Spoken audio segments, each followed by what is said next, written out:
Bom dia, Felipe, bom dia a todos que acompanham o teu programa. Olha, rapaz, o senhor está na estrada, né?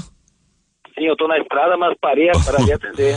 Obrigado. Sua informação. Obrigado. Povo. Não, porque vocês em recesso, nós estávamos atrás de alguém do PT deles, eu não estava conseguindo fechar nenhum contato, já estava assustado aqui. Deputado, Eduardo Cunha pediu para serem refeitos pedidos de impeachment de Dilma Rousseff que estavam na casa, entre eles de Jair Bolsonaro, que é deputado, os outros são de cidadãos.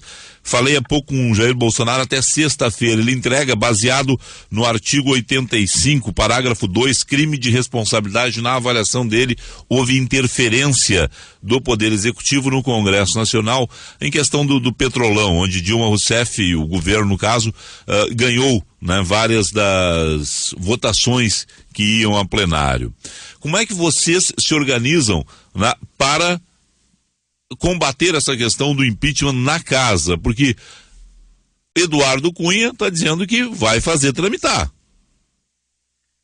Felipe, em primeiro lugar, o Eduardo Cunha, ele está fazendo isso no momento em que ele está tendo, digamos assim, tem uma investigação sobre ele, tem fatos relevantes apresentados pelo próprio Ministério Público Federal, pela Procuradoria. Então, na verdade, ele faz isso nesse ambiente usando a figura do presidente. Isso eu quero dizer com todas as letras que isso é inadmissível. Se o Eduardo Cunha quer fazer oposição, ele tem direito de fazer oposição. Agora, ele não pode usar o cargo dele, a função de magistrado como presidente de um poder, para se articular para fazer oposição ao presidente. Isso ele não pode fazer. Isso ele não pode fazer, está errado. Eu tenho dito isso com todas as letras.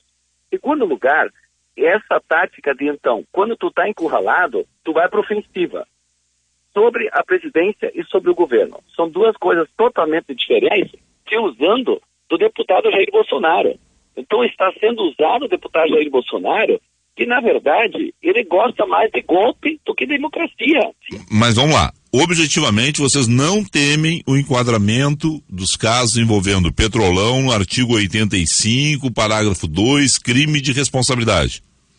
Não, nós estamos do ponto de vista, se tudo for feito dentro do processo legal, sem manipulação, eu tenho certeza absoluta que não vai vingar.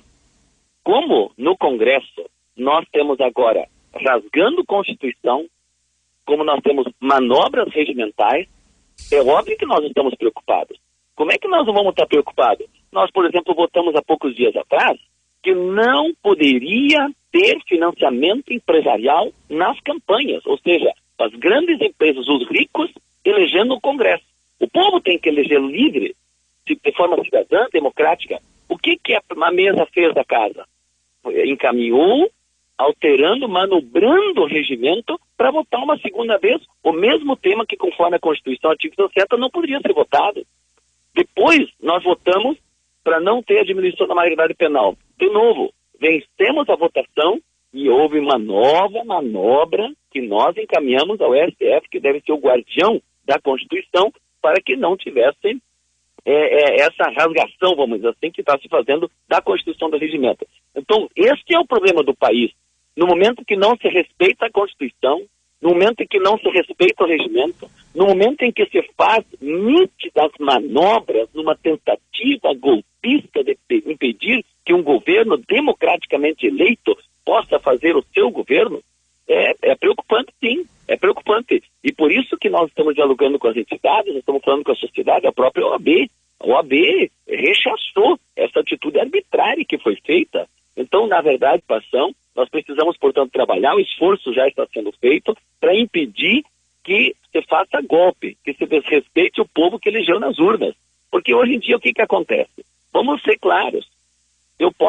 Eu não gostaria que o Rio Grande do Sul, o Sartori, tivesse ganho a eleição, porque eu sabia que ele não ia pagar direito aos professores, que está uma desgraça hoje, que ele congelou o salário, os brigadianos, a violência ia crescer. Enfim, infelizmente, eu não queria que o Sartori ganhasse, mas o Sartori ganhou, ele é o governador do Rio Grande do Sul. Então, na verdade, eu tenho que respeitar a decisão da maioria, que no meu entender cometeu um grande engano ao eleger o Sartori, mas elegeu.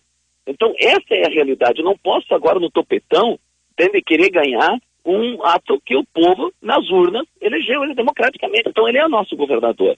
E nesse sentido, em nível nacional, a direita conservadora, vendo que nós precisamos agora continuar a avançar nos programas, passar essa crise econômica, passar a dificuldade para continuar podendo oferecer faculdade para o povo que não tinha faculdade, salário mínimo reajustado acima da inflação, o programa Minha Casa Minha Vida.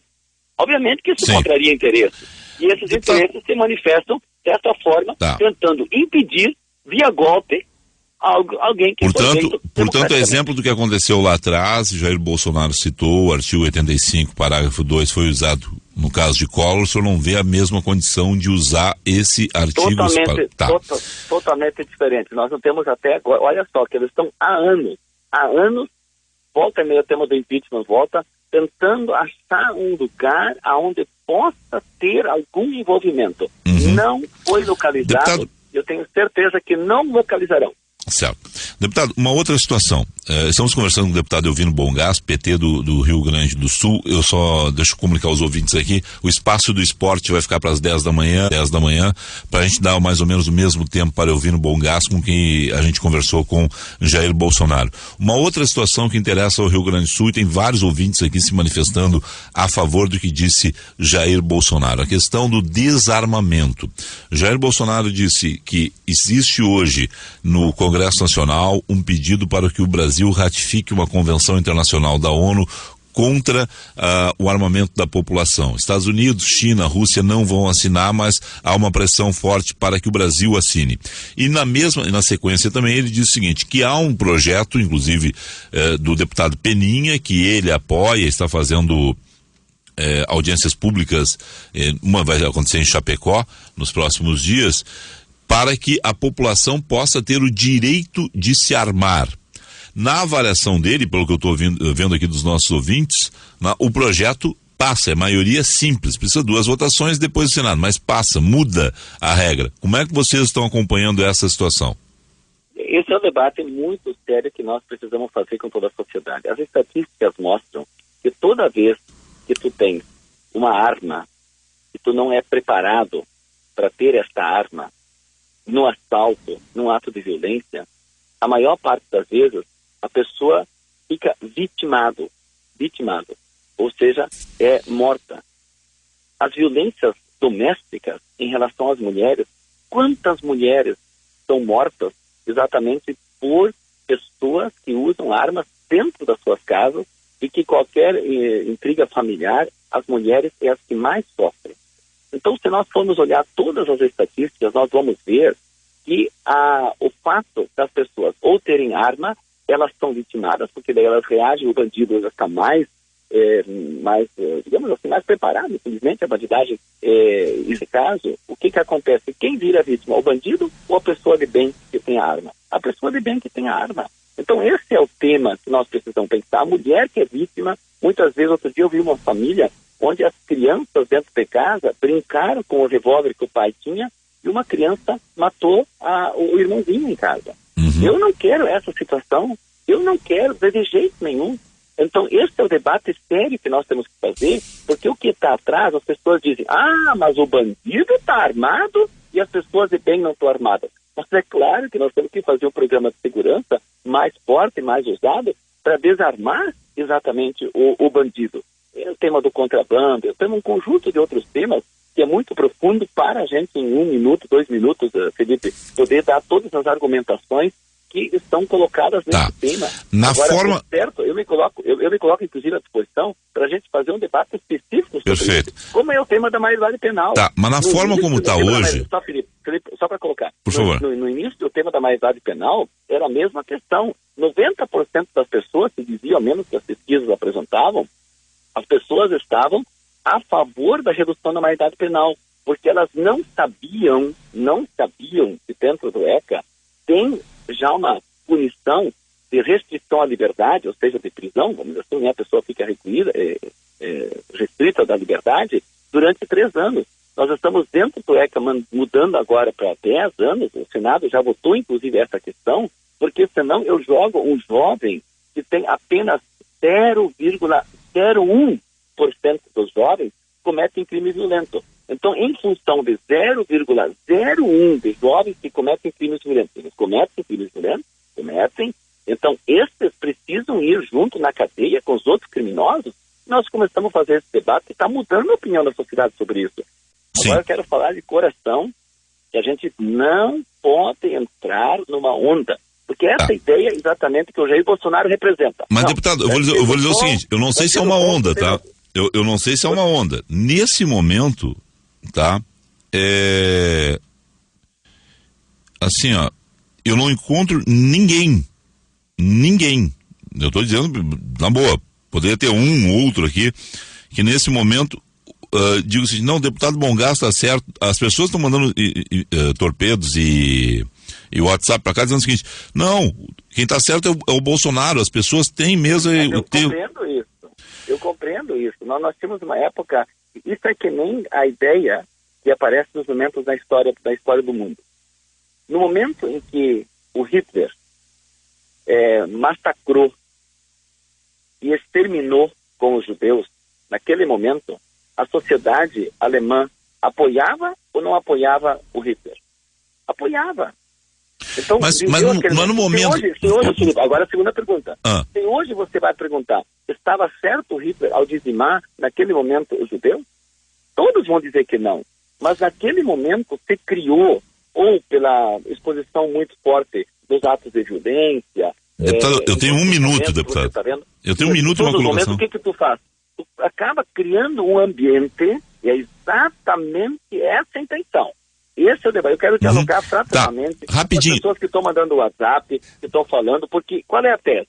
Bandido bom é bandido morto. Deputado, essa é a tese. rapidinho. Então nós não temos alternativas e nós estamos fazendo alternativas onde o Poder Executivo, as forças hoje, reprimam os bandidos. Tá. Isso que tem que fazer. Deputado, eu tenho um minuto, deputado. Eu tenho que lhe fazer uma pergunta, deputado. Nós já entendemos, acho que todo mundo já entendeu. Um minuto. Vocês estão indo contra o referendo, deu contra. Deu a favor. Quer dizer, a favor da população. A população, quando foi votar, é contra o que vocês estão dizendo. E aí? O Congresso respeita a população, vocês respeitam a população? Não. Um minuto. Eu vou ter que lhe cortar. Um minuto. Isso, mas esse é o tema. Quando você tem o povo falando, ele serve para ti. Então, na maioridade penal, a ideia era o seguinte, não, 90% das pessoas são contra, a favor, então tem que aprovar. Bom, se essa regra vale, mais de 70% das pessoas são a favor de acabar que o empresário pague político. E aí não vale. Então, esse tema, nós estamos vendo uma sociedade democrática, Felipe. Essa sociedade democrática. Então, o fato... Se é democrática, tem que aceitar a população, deputado. Não, as urnas. É isso aí, Felipe. Mas as urnas falaram. O referendo do desarmamento disse que o povo não quer o desarmamento. Perfeito. Nós temos que fazer um debate. Olha só. As urnas elegeram este governo para 4 anos, certo? Foi feito um referendo e esse referendo vale hoje. Vale hoje. Esse referendo vale. Deputado, ninguém está dizendo que não vale. Mas eu quero humildemente fazer o debate contigo, com a sociedade, para a gente não ter mais violência como está hoje na sociedade brasileira. O senhor ouviu o sinal da Guaíba, eu tenho que encerrar a entrevista. Deputado Euvino Bom Gás. Um abraço, bom dia, sempre estou à disposição, Felipe. Obrigado ao senhor aí, hein? Um bom dia para o senhor, uma boa viagem, cuidado na estrada aí. Bom dia para todos, abraço grande.